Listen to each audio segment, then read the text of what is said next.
Hi, and welcome to Tutor Time. I'll be your teacher today, Miss Allen. Today's lesson is fourth grade fractions, and it's a kind of pretty easy lesson. We'll be adding and subtracting fractions from a whole number. We're also going to be writing some addition and subtraction sentences as well. This is a mid-year lesson in fractions for fourth grade, like I said, but this can be used with fifth grade or middle school students that are still struggling with their fraction. Of course, this is a Common Core standard, so that means that wherever you are in the United States, your fourth grader will be learning this skill or concept. So let's get started. So scholars, we're going to be adding a whole number and a fraction. And when adding whole numbers and fractions, it's very, very easy. So I only have one problem doing that. So if you blink, you're going to miss it. So here it goes. We have 3 plus 1/3 equals 3 and 1/3. See how easy that was? If you blinked, you missed it, but you can rewind. So let's move on to the subtraction, which is a little bit harder, and I'll have more examples of that. So we're going to start with 3 minus 1/4. Now, this is pretty easy too, but it does have a couple more steps. So pay attention. So the first thing we need to do is we need to create out of the number 3, we need to create a whole number, and then we also need to have a fraction that represents one whole. Now, what we need to do first is subtract the number 1 from our whole number 3. So scholars, what's 3 minus 1? That's right, you guys are so smart.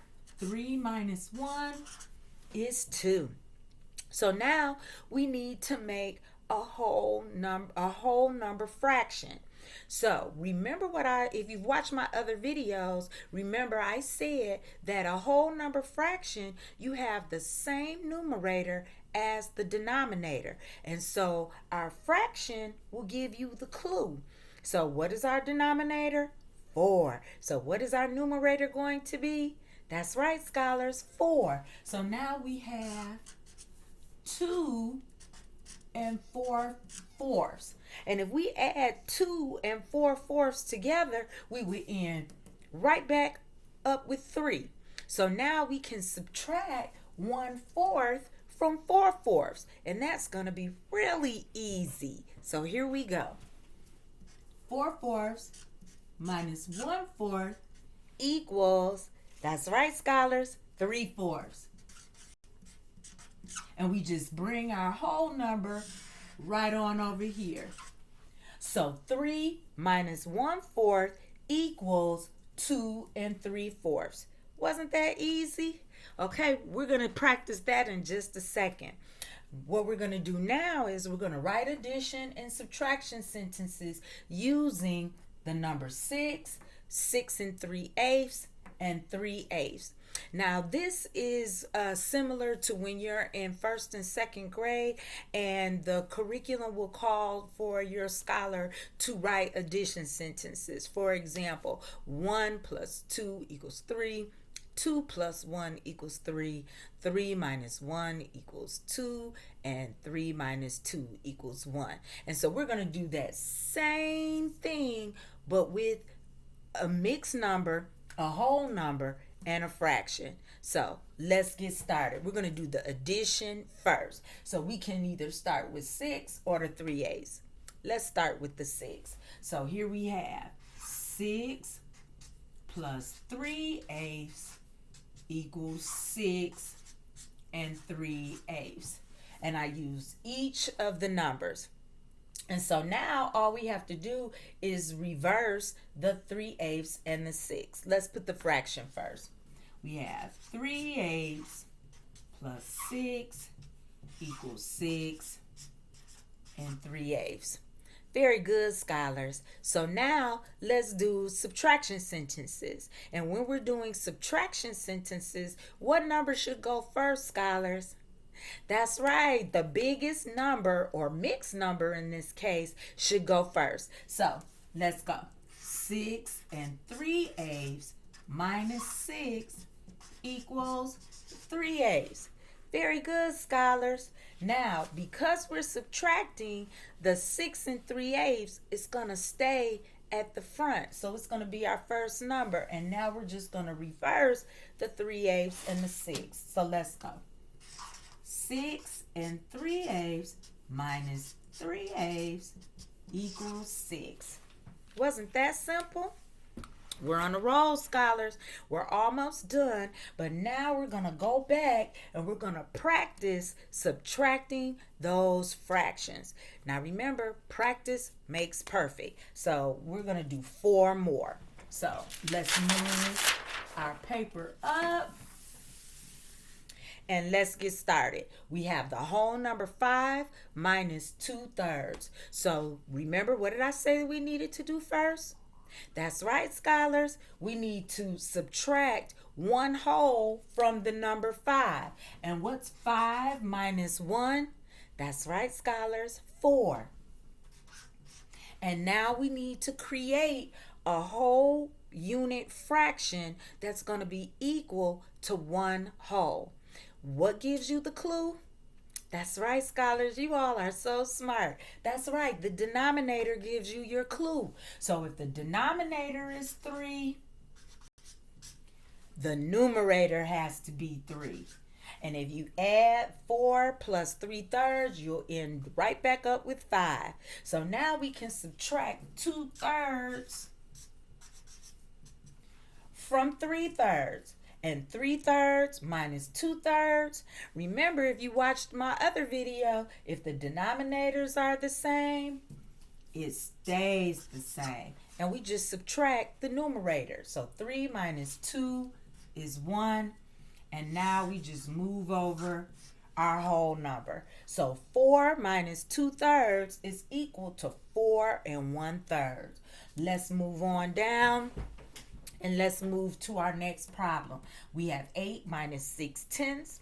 Remember, our first step is to pull a whole number fraction or a whole unit fraction out of the number 8. So let's subtract 1.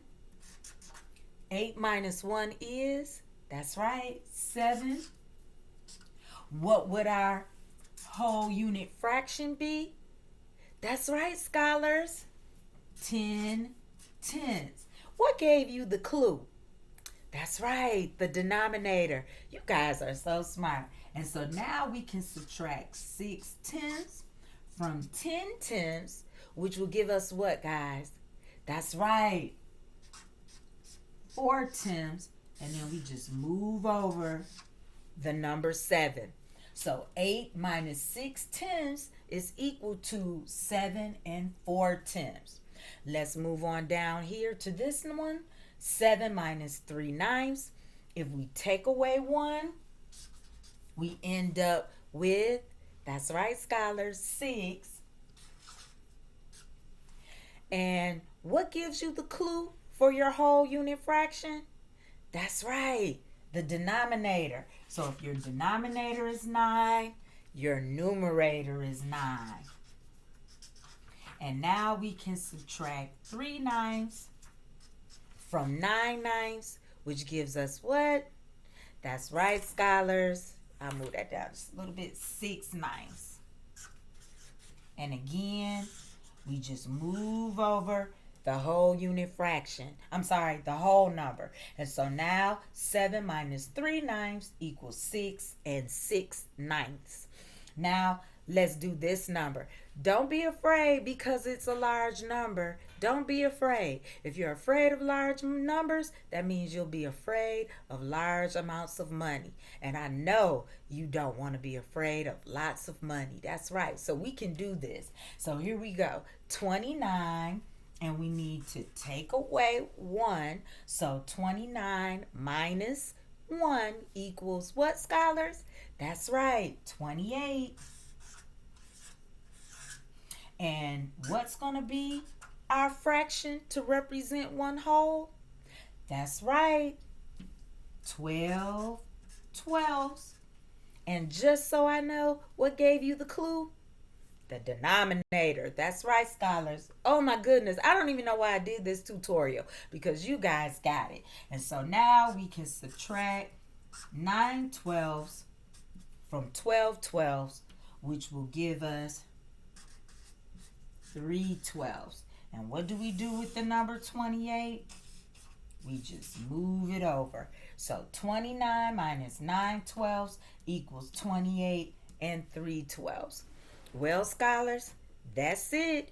If you blinked, you missed it. But I know you were paying attention. So, scholars, please like, subscribe. If you have any math problems that you would like me to do, leave it in the comment section and I'll do it for you. And guys, guess what?